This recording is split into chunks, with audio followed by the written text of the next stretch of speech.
Are you ready for part 4 of Got Shoulder Pain? Here we go.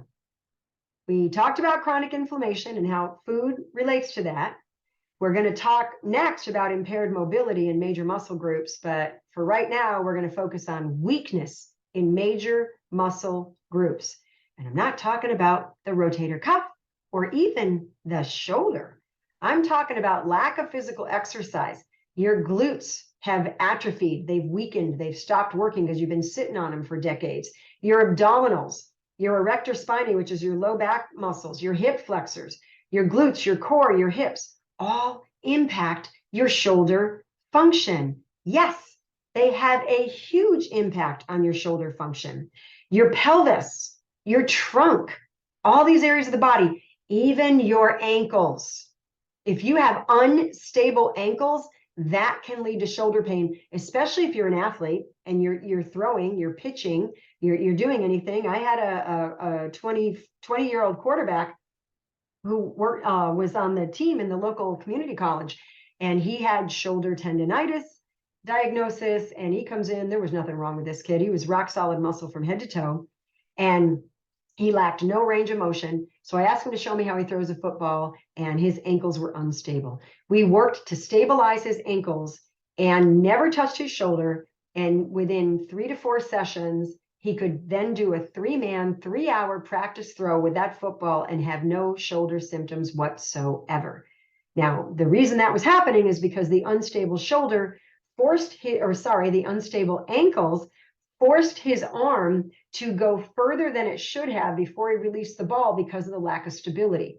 And so the shoulder was getting trashed every time he threw the ball because of ankle instability. So if you're being looked at as a shoulder that walks through the door, you need to find somebody who understands whole body biomechanics and how that shoulder is impacted by other parts of your body. Somebody who understands that your hips, your pelvis, if they're not working right, that could be why your shoulders aren't working right. Somebody who understands if your thoracic spine is not functioning properly, that could be why your shoulders are not functioning properly, right? We've got to address weakness in major muscle groups. Now, this doesn't mean you've got to be able to do a plank like this to not have shoulder pain, but it does mean you need to make sure you're doing the right things in the right areas of the body and knowing what's going on. Okay. So, I mean, I've got a 3-plane assessment video that's absolutely free that you can access. There will be a link here. You can go to that. You can check it out. Assess your 3-plane function. See what's going on. You might really be shocked. Oh my gosh, that ankle doesn't do this. That hip doesn't do that. Oh, my trunk doesn't do this. That could be why my shoulder's not happy, because you might have been treating your shoulder till the cows come home, but your shoulder's not the problem. Isn't it important to find that out?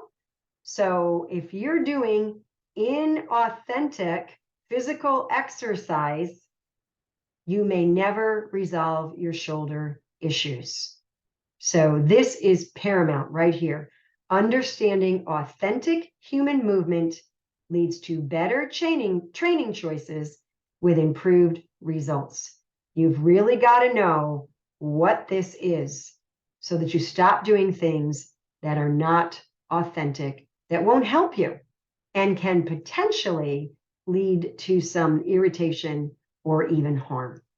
All right, we'll see you for the next section of this next week.